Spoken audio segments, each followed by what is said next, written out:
at you with hard-hitting analysis of every fight on every UFC card. This is your source for everything you need to know for your daily fantasy MMA lineup. This is Daily Fantasy Knockout. Now here's your host, Drew Dean. What's up, everybody? Cut my music.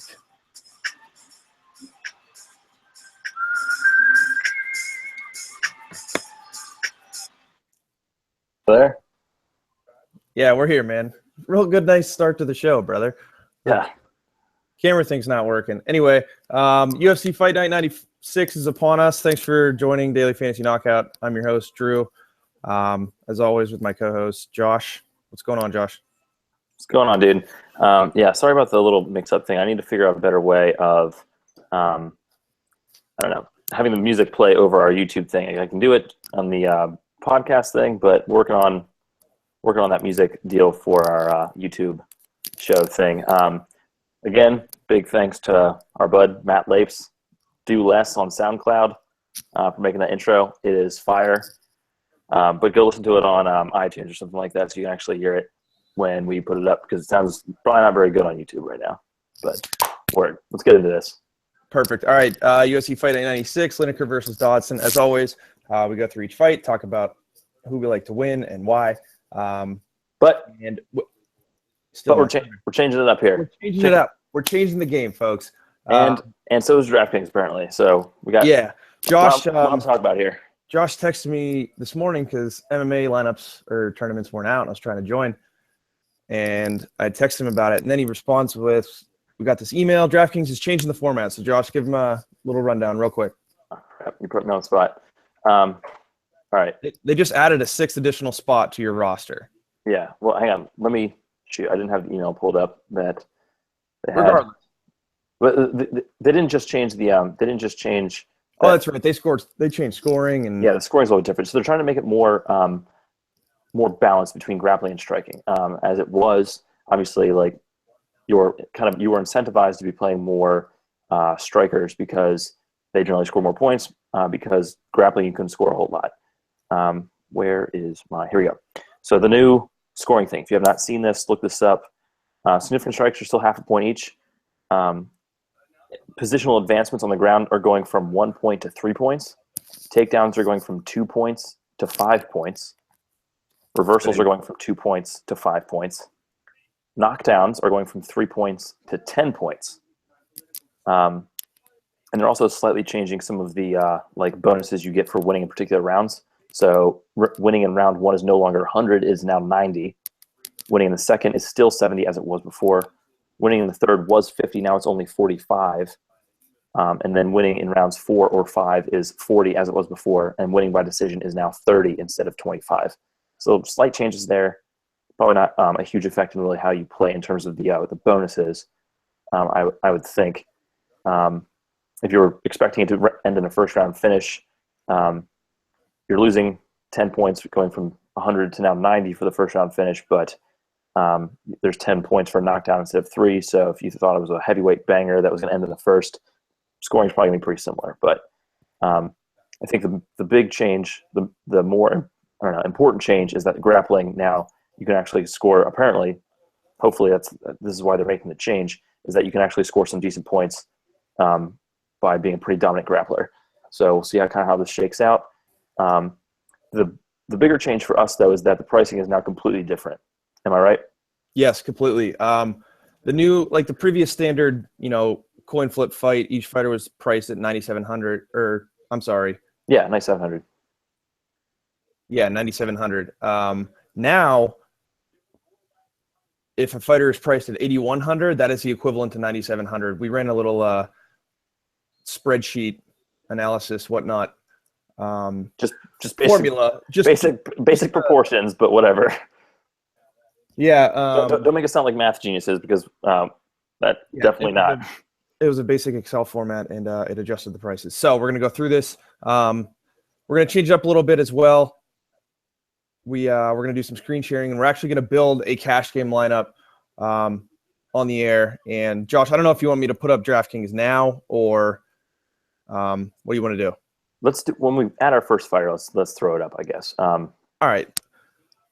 But I mean, I still want to see your beautiful face. So you got to switch back and forth a little bit.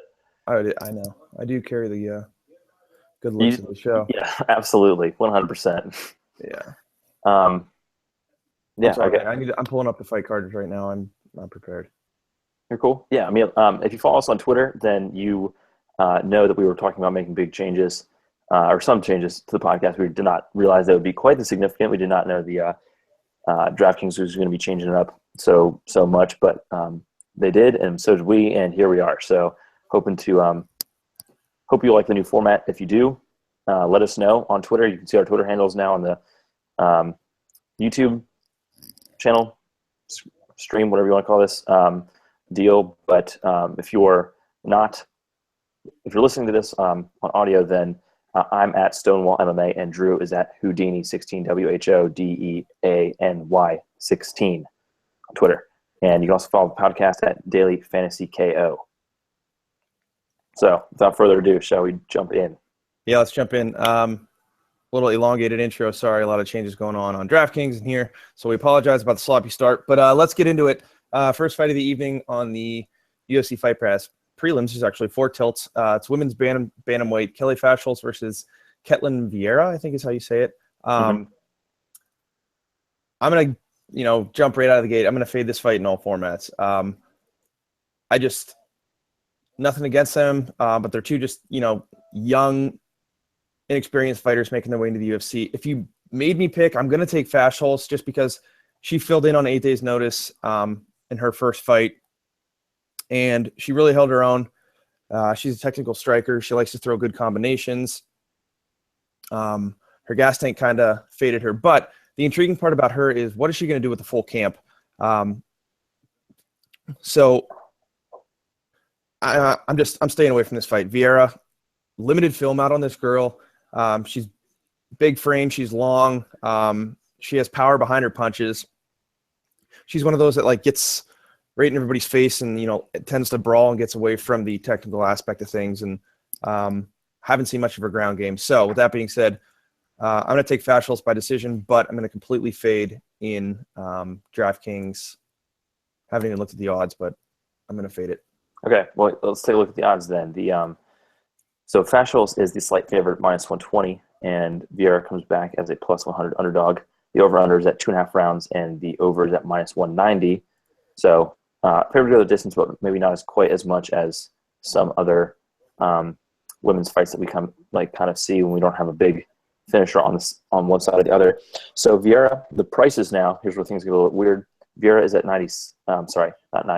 7,600, and Fashholz is at 8,600, and that sort of kind of corresponds to the 7,600 for Vieira corresponds to about 9,100 in the old pricing format, and Fashholz at 8,600 corresponds to about 10,300. So we like Fashholz. She's a slight favorite, but she's a little bit too expensive, and we don't really see much upside there. So fade sounds about right. Yeah, I totally agree with you. I don't think there's much to say. Vieira, GPP dart only, but even I'm completely fading this fight. Let's move on to the next fight of the evening. Cody the Freight Train East versus Curtis Razor Blades. Okay, so both these guys have they're kind of prospects in the heavyweight division. Both lost their UFC debuts. Blades lost his to Francis Ngannou, the Predator, and Cody East lost his to Walt Harris, who finally got his first UFC victory after I think that was his 5th fight during between 2 stints in the UFC.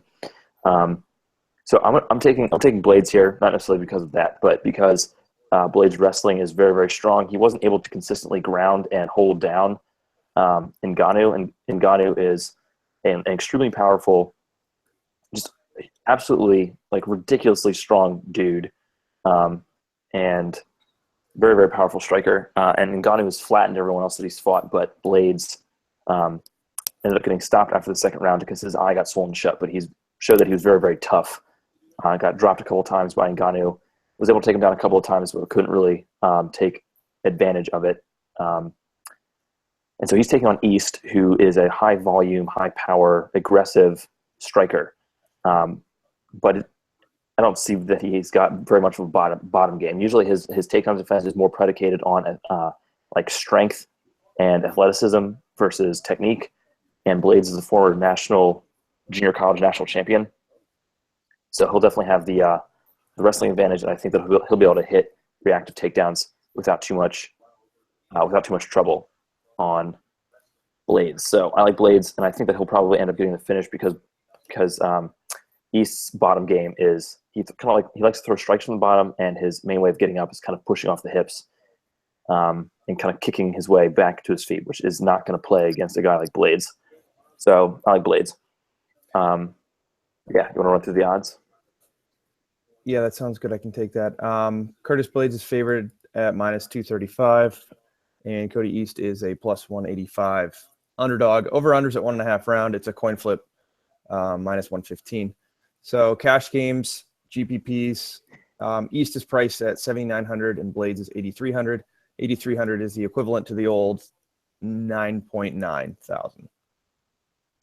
Yeah, so I think you could have shares of both in GPPs. I lean Blades because he showed that he's super tough, and I like him to win. He's a sizable favorite. East, you're not really getting very much value on him. Though it's heavyweight fight, so you probably want to have some exposure to it in GPPs. But at 9, the equivalent to 9.5, I don't think East makes a really great play. Blades, cash for heavyweights is risky. He's a pretty big favorite, and he's not priced like one. He's priced like a slight favorite, and he's like you said, -240 or -235 or something in that ballpark. So he's in consideration for cash. Since we're going to build a cash lineup as we go through this, right? So why don't we throw him in there and see how things shake out? How's that sound? Yeah, that sounds good to me. Where the hell is it? All right, while you do that, I'll kind of like queue up the next fight. How's that sound? Yeah, I think we're here. So we're going to throw in Blades. Yeah. All right, let's move on to the next fight. Jonathan Wilson versus, what is this? Ion? Is that how you say it? Ion Cutelaba? Let's go with that. I'm not sure, but that sounds good. Yeah. So, yeah, this is going to end up being a GBP fight. Both guys, similar thing as the last fight. They both lost their UFC debuts. Cutelaba lost to Canadian prospect Misha Serkinov, and Wilson lost to Luis Henrique de Silva, who's going to be later on this card, actually. And both their fights were kind of similar. They both were slugging it out and ended up losing the slugfest. Serkinov did a better job of kind of not getting hit quite as much by Cutelaba. Wilson and Henrique de Silva were just in a slobber knockers, beating the crap out of each other. Wilson ended up getting knocked out. Yes, I think he got knocked out or submitted. I can't remember. I think he got knocked out. He got knocked out in the second round after taking some vicious body shots from Henrique de Silva, and Cutelaba ended up getting finished in the third round. Got submitted in the third round by Serkinov. So the one thing that kind of stood out to me was that, they both looked pretty durable. Wilson ended up took some really, really big shots. What really did him in was the body work that I'll kind of touch on this more when we get to Henrique, or we can kind of touch on it now.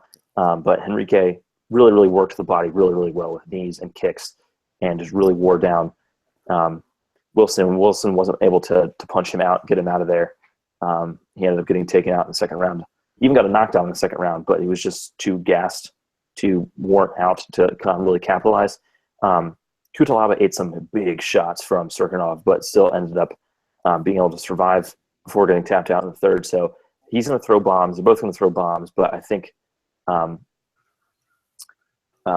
Cutelaba's perhaps hand speed and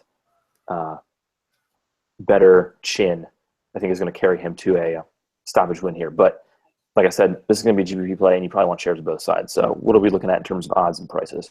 Cutelaba's -160 favorite.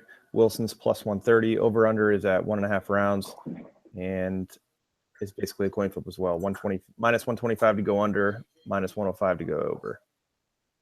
So GPP only. I would assume. Yeah, minus 1.5 rounds. So we're getting any sort of value here. Not really. Kutalaba is 8,700. Wilson 7,500.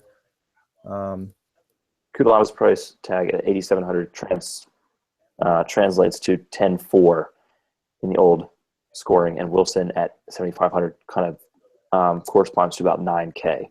So we like Kutalaba to finish early, you said? Yeah, I mean, I think he finishes in the first half of the fight, for sure. Yeah, I think I would go with that. I would pick the under in that 1.5 round thing, prop.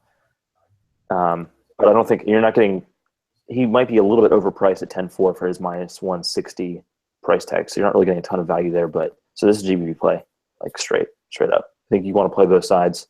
I would be down to play both sides pretty evenly. I think for the price, Wilson might be for the price and odds, Wilson might be a slight value.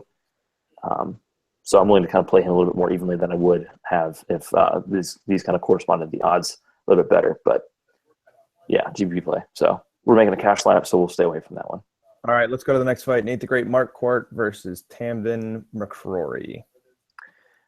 Okay, so McCrory, I like McCrory here. Let's start with that. Though this is kind of a dangerous fight for him. Marquardt's been around for forever, but has still shown the ability to give people problems. Since returning to the UFC, I think he's lost 6 of 8. Or since knocking out current welterweight champion Tyron Woodley and taking the vacant welterweight title in Strikeforce, he's lost 6 of 8. And his 2 wins have come against CB Dalloway by knockout and James DeHuna by submission. So he's shown that he's still dangerous. He's still crafty. He's still got power. He's still got submission chops on the ground. But he's just really shot-born at this point. He's lost some of his explosiveness. He doesn't have a good chin or any kind of durability. Gastelum ended up stopping him between the second and third rounds by just putting a hellacious beating on him. I think that Marquardt's shot here against McCrory is probably to land a big overhand on the 6'4" McCrory. That's kind of how McCrory ended up getting knocked out in his last fight with Christoph Jocko. I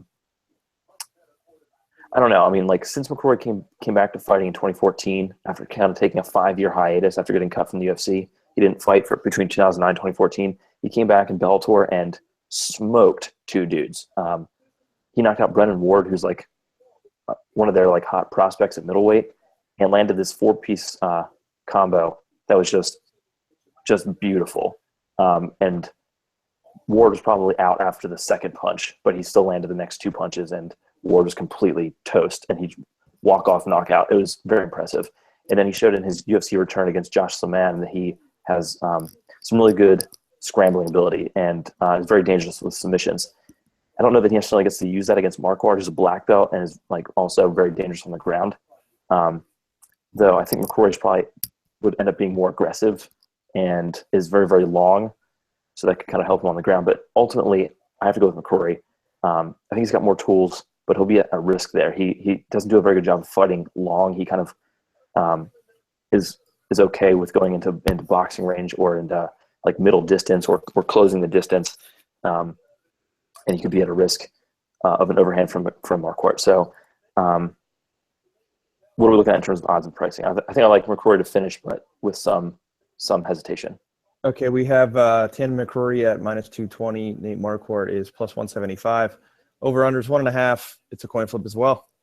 Looking at DraftKings, McCrory is 8,200. Marquardt's 8,000. Equivalents, McCrory is 9,800 and Marquardt's 9,600. So we like the slightly more expensive fighter to win this fight via finish. Is this a cash game play? GPP, I think for sure at 9,800. I'm going to think a cash game play as well. Yeah, you're getting some really nice value there. What are those odds again? Minus 230 or thereabouts for McCrory, and he's priced like a very slight favorite. All right, so we're going to add him into the cash lineup here. Yeah, I'm okay with that. Like I said, there's some risk there, but he's a really, really good value and with some upside. So GBP play, I think Marquardt, you could sprinkle into GBPs because I think that he could, like I said, he could get that finish, and he's burned us before for sure. So I think that he warrants some exposure for that at least, but he's not a good value in terms of his price and like in relation to the odds, and I don't like him to win, but I think he's earned some play in GBPs. All right, let's move on to the next fight of the evening. It's the first fight on FS2 prelims.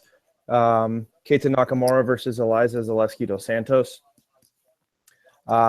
Looking at, I like Zaleski to finish this fight. I really do. And I'll tell you why. This guy, he's a quick knockout artist. He's really light on his feet.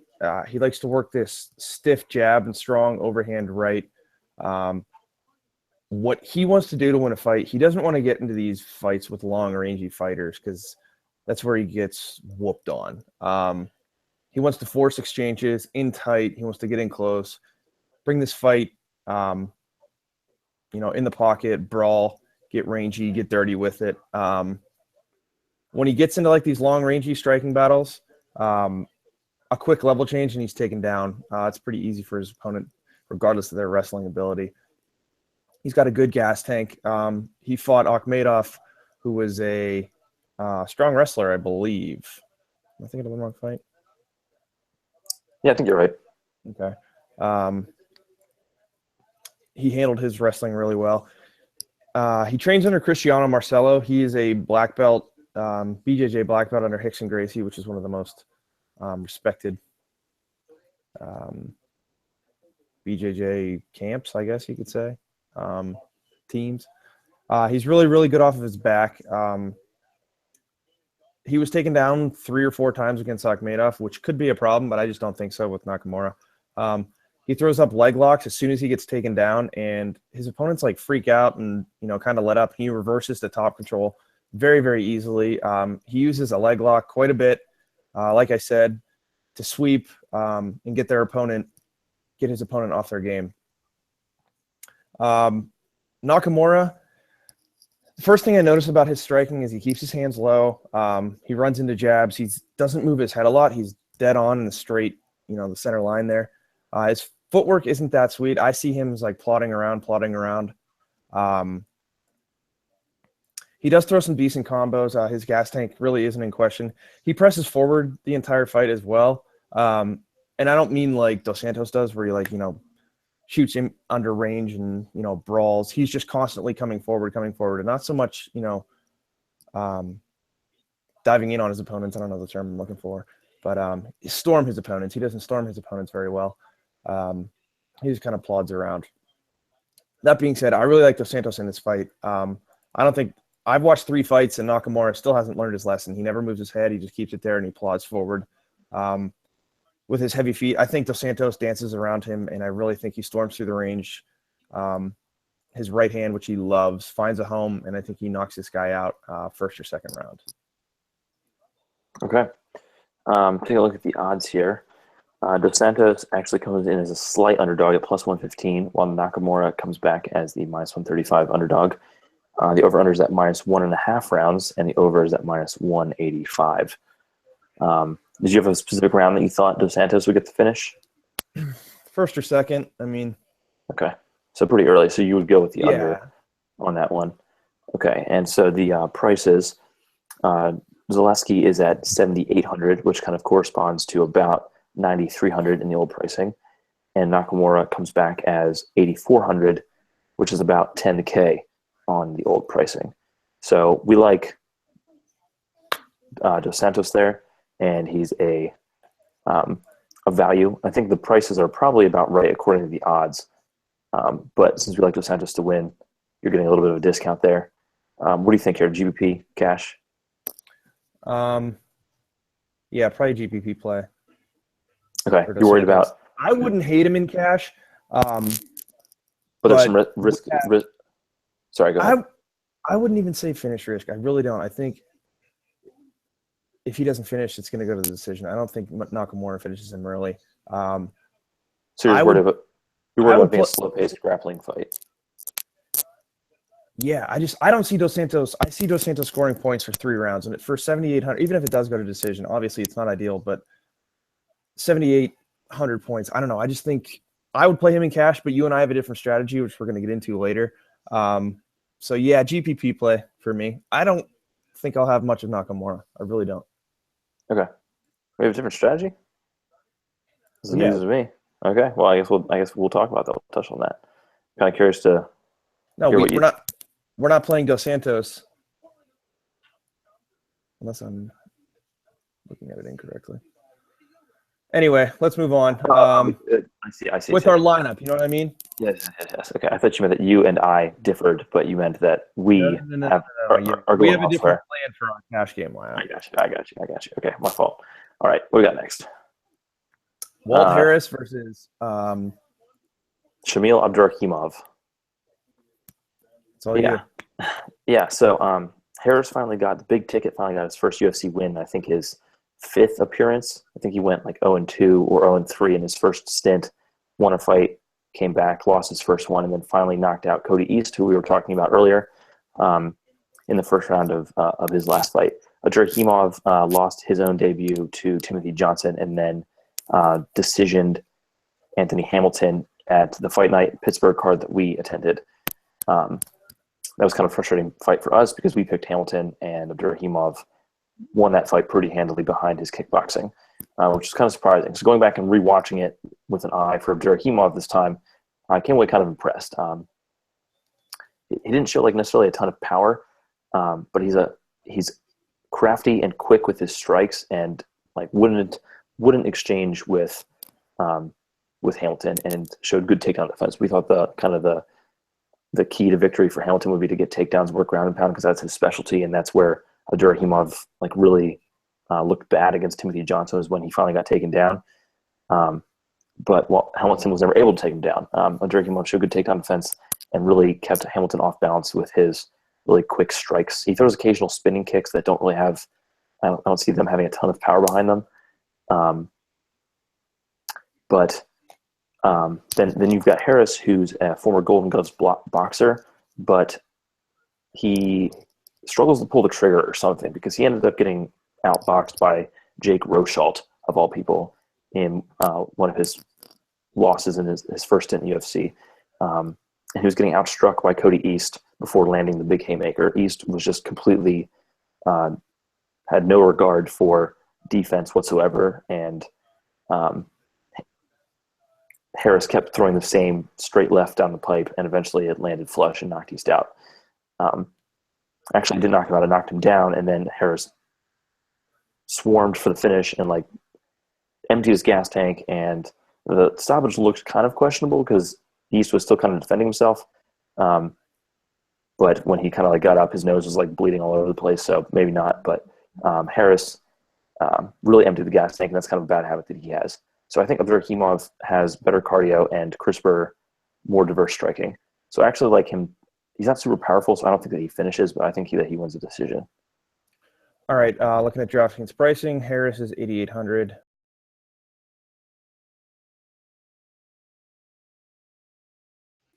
Abdurakhimov is minus 130. The over-under is set at 1.5 rounds, and it is a coin flip.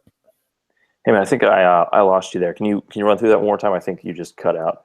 Walt Harris is plus 100. Shamil is minus 130. Over-under is 1.5, and it's a coin flip. Okay, cool. So if you hit prices, I missed those too, but yeah, Harris is 8,800. Abdurakhimov is 7,400. Harris would be 10.5 on DraftKings and 8.8 or 8.9 on DraftKings for Abdurakhimov. Okay, so Abdurakhimov is a huge value here. He's priced like a really heavy underdog, and he's actually a slight favorite. So for that reason, this is one of the rare heavyweight fights that we consider for cash, just because he's such a good value. And I like him to win anyway. So why don't we throw Abdurakhimov in our cash lineup and kind of see how that plays out? All right, we got about 8,700 left. So we're taking all like pretty big favorites so far. We're gonna have to change up eventually, but that's okay. All right, I'm gonna dive into the next fight. It's Andre Fili versus Hakam Diaz. I like Diaz in this fight to win via decision. This guy is like, if you watch him walk to the cage, he looks like Jose Aldo. He trains with Jose Aldo. He like every like thing about him is Jose Aldo. So, if you train with Jose Aldo, you got wicked leg kicks. You're dangerous on the feet, powerful striker. He's good defensively on his feet. He doesn't get beat up on his feet too often. Some things I did notice, Joe Rogan pointed this out. He tends to overthink a lot. Never really lets his skill go. He might have some confidence issues on the feet, which is, a shame. He's got to let it go. Wrestling, he's got solid submission skills off of his back. He's really strong in top control. The guy's got a black belt in jiu-jitsu. He's really, really strong for the featherweight division. Defensively, he's great with his wrestling. He fought Makashvili, who's a very, very strong wrestler, and he handled himself very, very well with takedown defense. Never seemed like he was being completely outclassed on the ground. He's got really good level changes for his takedowns. Looking at Philly, 15-4 in his MMA career. He had a fight of the night victory against Gabriel Benitez at TUF Latin America finale. Little inconsistent. He's, alternate wins and losses since 2013. This guy likes to start quickly. He has an offense-first mentality. He's really tall for featherweight at 5'11", which I love. So, using that length, he fights at range. He's super aggressive on his feet, but he leaves himself open to counters quite a bit. He's a really high-volume striker.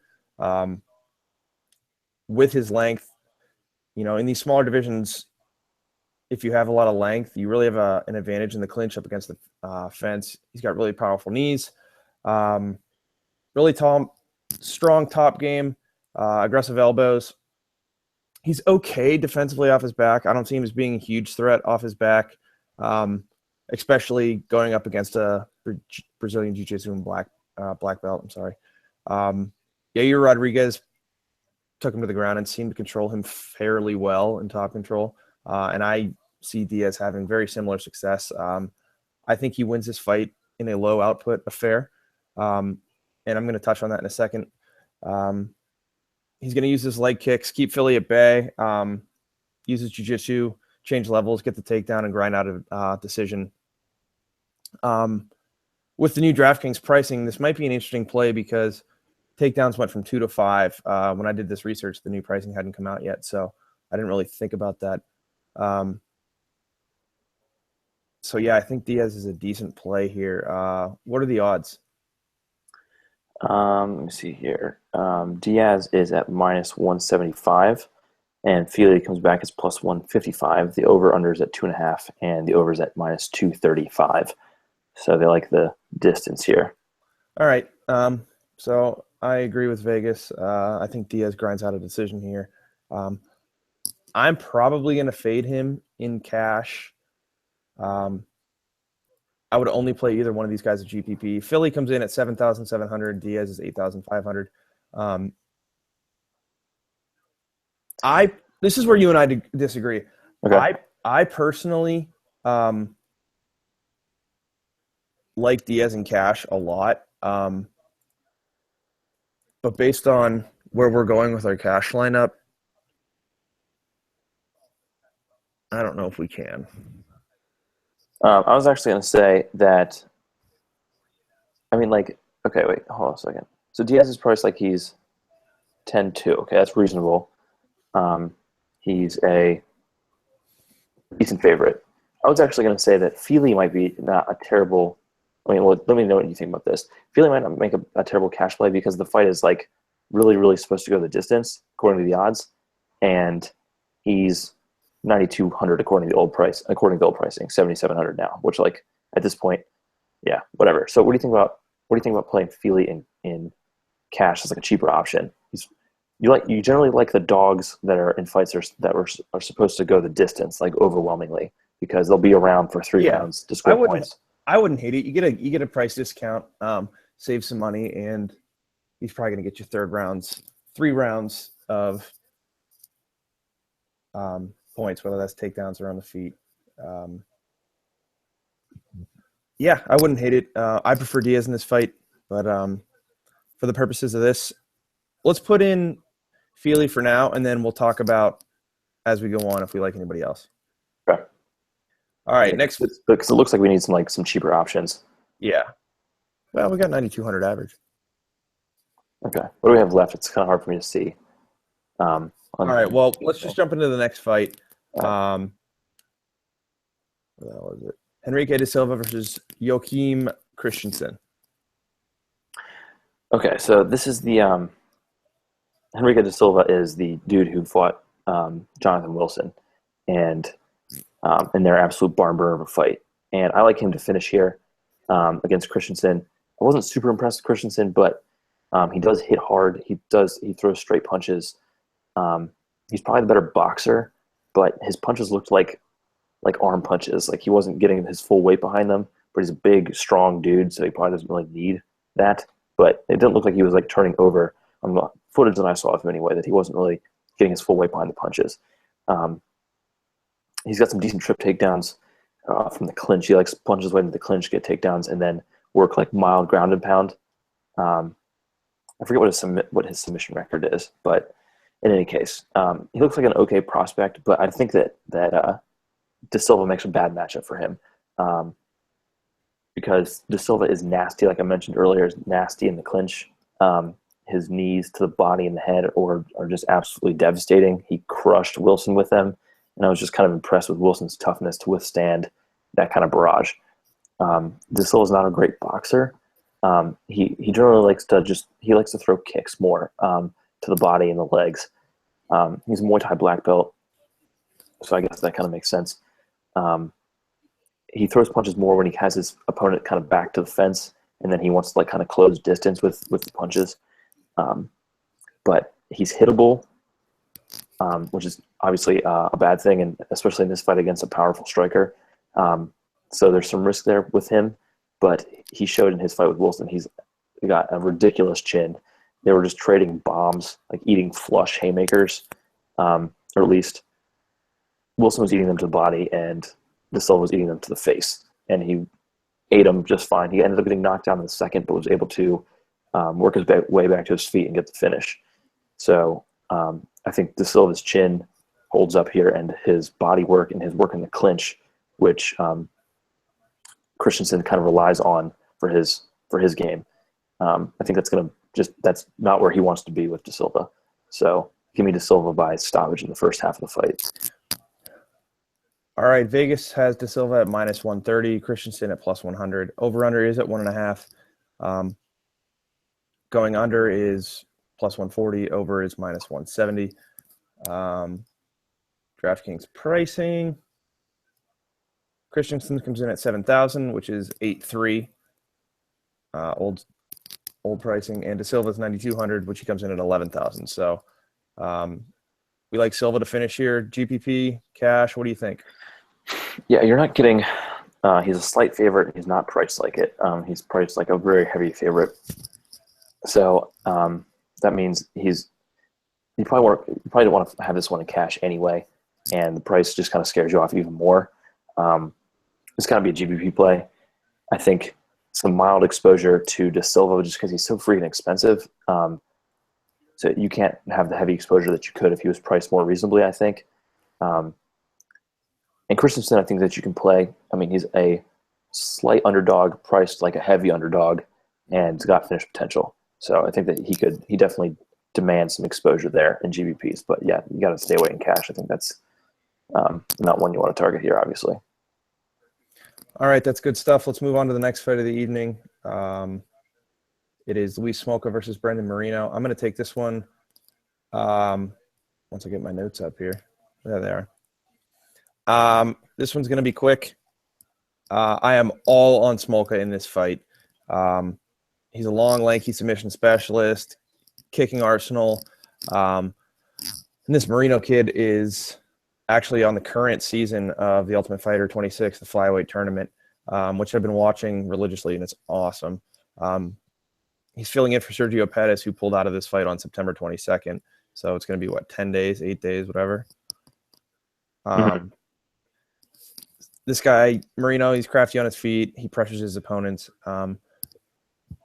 But I just think Smolka smashes. Smolka is so tends to be a slow starter, but he's got power in his hands. He's got 4 finishes in his career by TK or KO. But where he excels most is on the ground. The guy is a highly skilled jiu-jitsu technical fighter. It is so fun to watch him fight.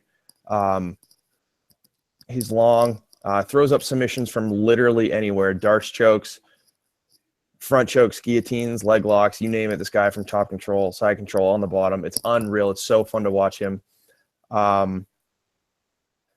Yeah, so I'm going with Smolka in this fight. They're both talented on the mat, but I think Smolka uses his experience in this one. I'm going to play him in every single format possible. I'm that high on this guy. Pricing, he comes in at 9,400. Marino is 6,800. So Smolka is 11.3, 11.2, whatever. And Marino is 8,001 in old pricing. And I'm going to go with Smolka in this fight to finish. I would be completely happy with you playing him in any single format. I'm going to have a ton of exposure to him. I'm paying up. Okay. Yeah, I mean, you're going to have to here. So looking at the odds, Smolka is the heaviest favorite on the card at minus 470. The comeback on Moreno is at plus 375. The over-under is at 1.5 rounds, and the over is at minus 145. Looking at the pricing, Smolka is at 9,400, which translates to about 11,300. And Moreno comes back at 6,800, which translates to about 8,100 in the old pricing. So you will have to pay a premium for Smolka. It's worth every penny. All right. So you think he's just like a good combination of high floor and high ceiling. So, yeah. Okay. So we'll wanting to kind of build our lineup around him. So is that what you're going to do now, is chuck him in there? Yep. He's a must for me. Okay. Would you agree? Yeah, I think he makes obviously a great cash play. Great guy to like kind of build your lineup around. It's gonna be interesting kind of learning this new six fighter format or whatever. But we haven't really seen another dude who were like, yes, lock him into my lineup 100%. So I think Smoke is that dude.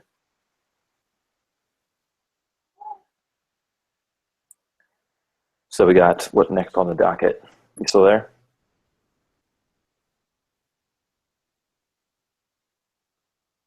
Did I lose you again, Drew?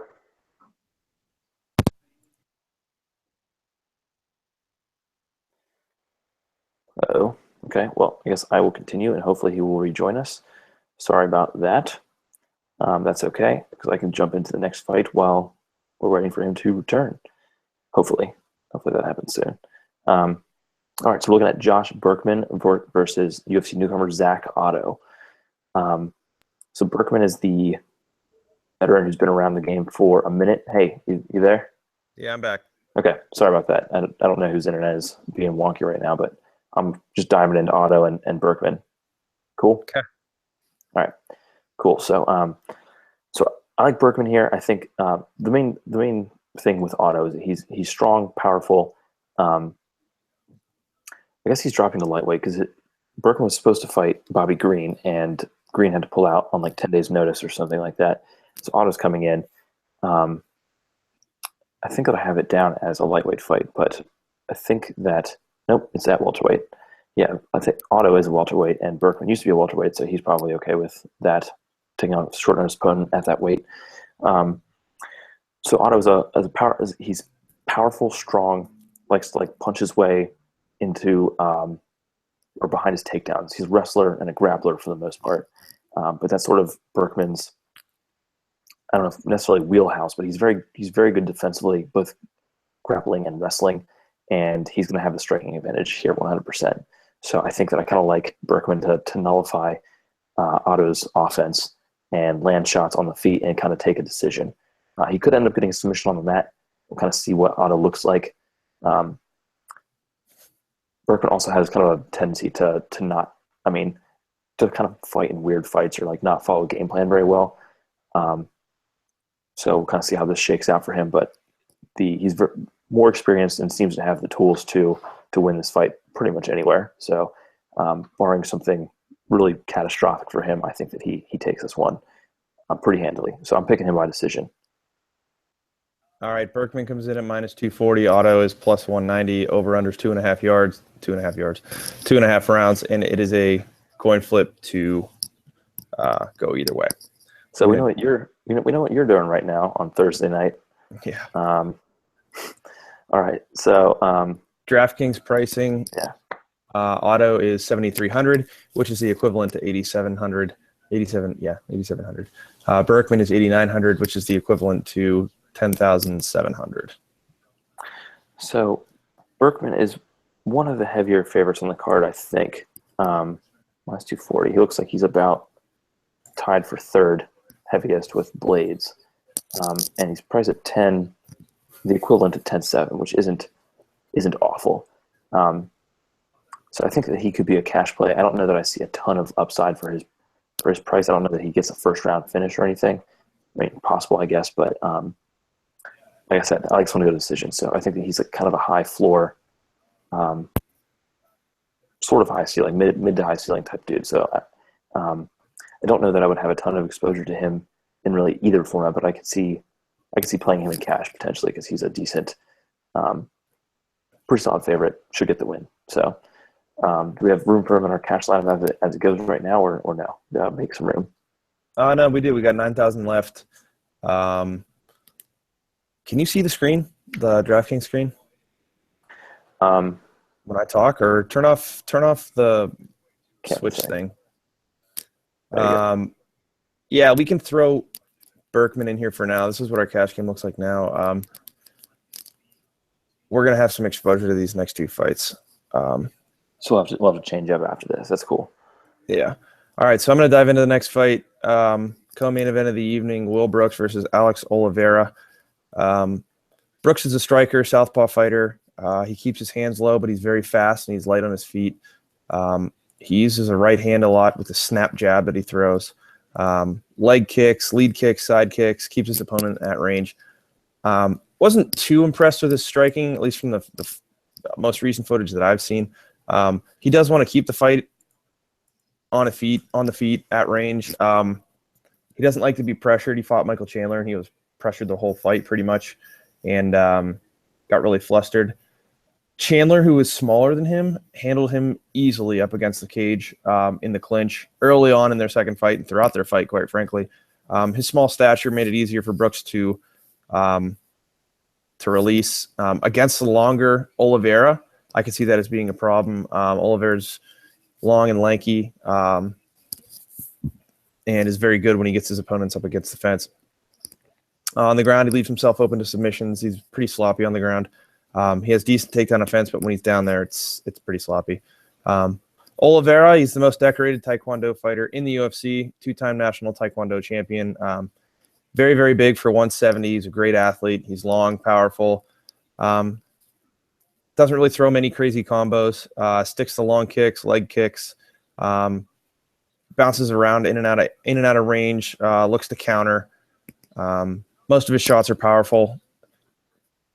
Wrestling, his defense against chain wrestling is an issue. That might be a problem against Will Brooks. I don't think so. He looks for rear naked chokes all the time. Even on his back, he's really active with his elbows and his strikes. The clinch is where he's very, very strong. He's got excellent head position when his opponents are up against the cage. So it limits his damage. He fought Muntazri and showed really, really strong clinch work. He uses his length, his size to hammer home these huge knees to the body. He wears down his opponents for uppercuts. And even when they break, he's got really strong, accurate shots. I just think he's really, really good in the clinch. And I assume I'm going to go against the grain here, but I think this is going to be an entertaining fight. But I'm going to go against the grain, like I said, and I'm going to take Cowboy Oliveira to win. The footage that I've seen, Brooks' weakness is on the ground and up against the fence. Chandler had a really, really successful time up against the cage with dirty boxing clinches, but Chandler's size was what held him back. I think Cowboy storms through the stand-up game, just like he did against Muntazri, beats him up against the cage, and he could finish this fight on the ground via submission late in the fight, but I think most likely it's going to go to a decision. Okay.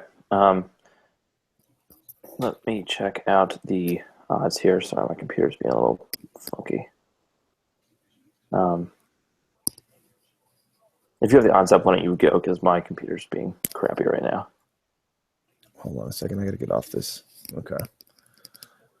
Looking at the odds.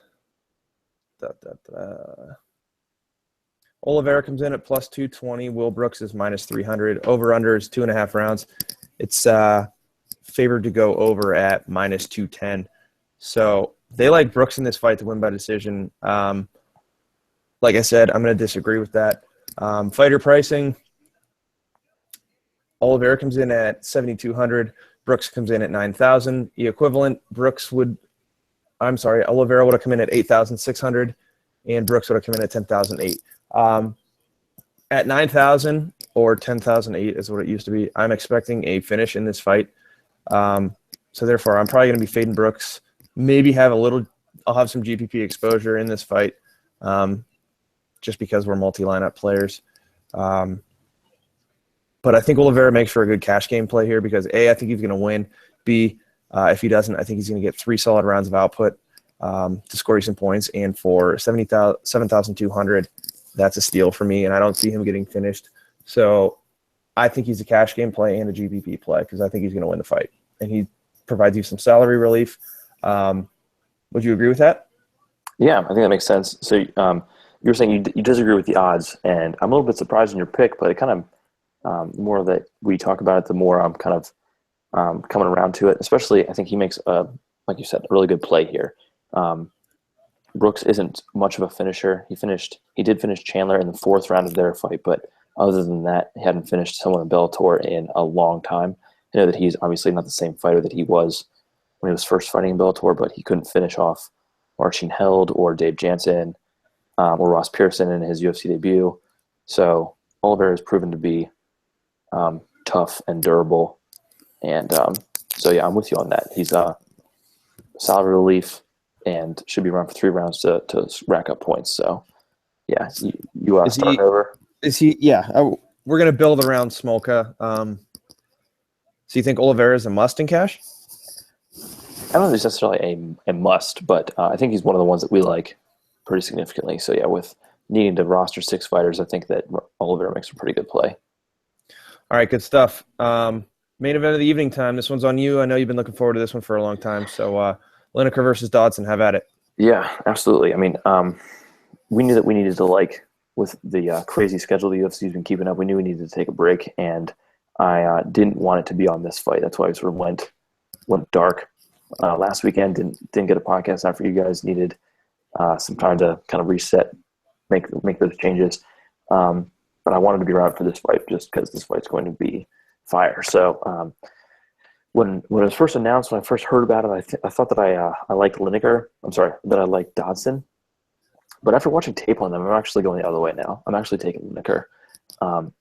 Dodson's known for being. I mean, they're both former flyweights. Dodson didn't have a problem with weight though.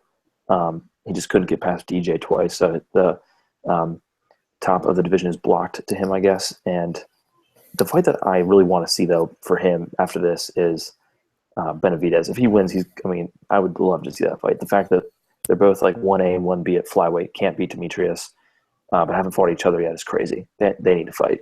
But anyway, so Dodson's known for his speed. Being a former flyweight, he was billed in his fights with Demetrius Johnson as like, oh, these are the fastest guys ever and fastest fighters in UFC history. They're so freaking fast. And yeah, I guess that he is.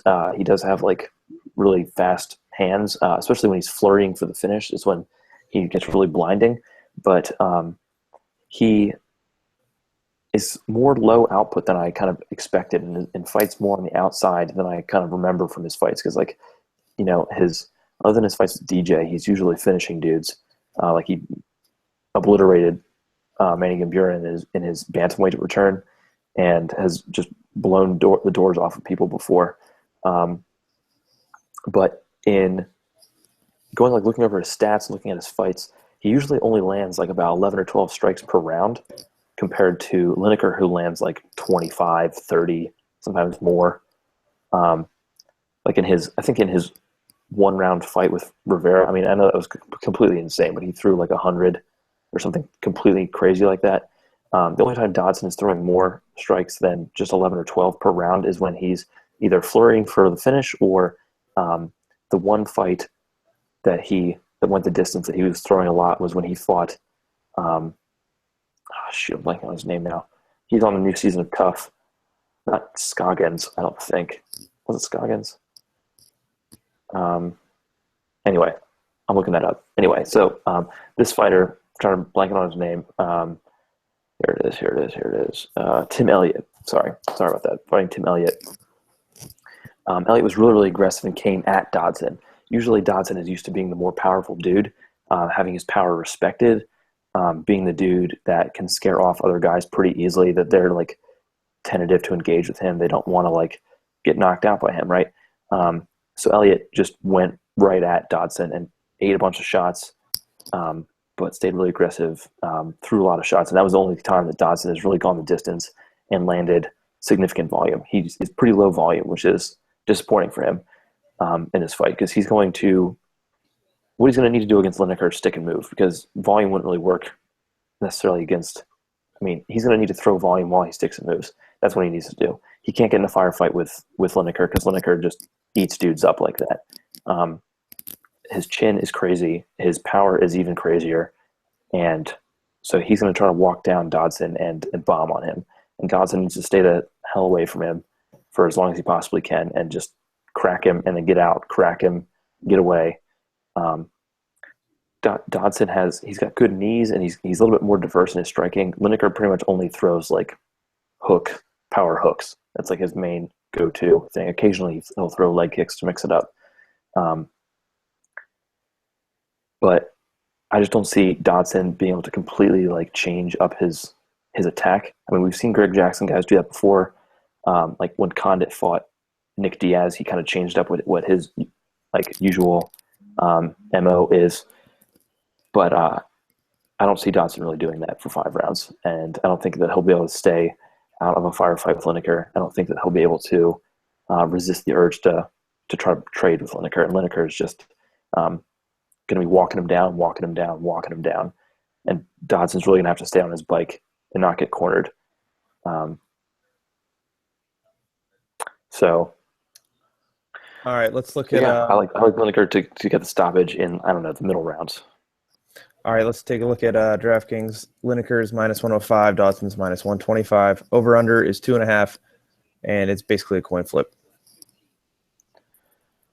And the pricing is even, right? 8,100 each. Yep, that's equivalent to 9,700 on the old pricing.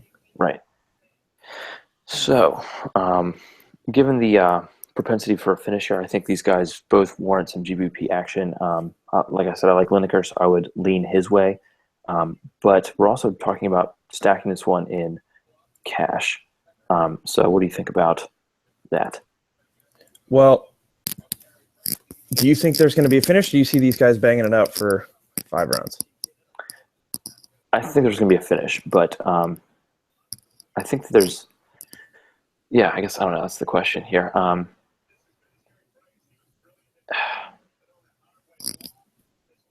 I think that with the possibility to go like deep, and they should be striking. They're going to be striking for the most part. I think the other thing that Dodson can sort of do is work his wrestling. I don't know that, again, that he's going to be able to stick and move and wrestle consistently against Lineker.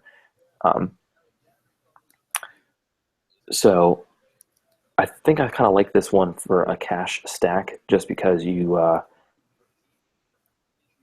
I think you're guaranteed to get like solid points. Like you're getting, both these dudes are pretty reasonably priced, with the possibility for deeper round, going to the deeper rounds, to score you points, and both of them have finishing potential. So if Lineker ends up finishing in the first round, well, you got 100 plus points for not that much. But if it goes into like the second or third and one of them gets the finish, I think you're still like doing pretty well. What do you think? Am I crazy here?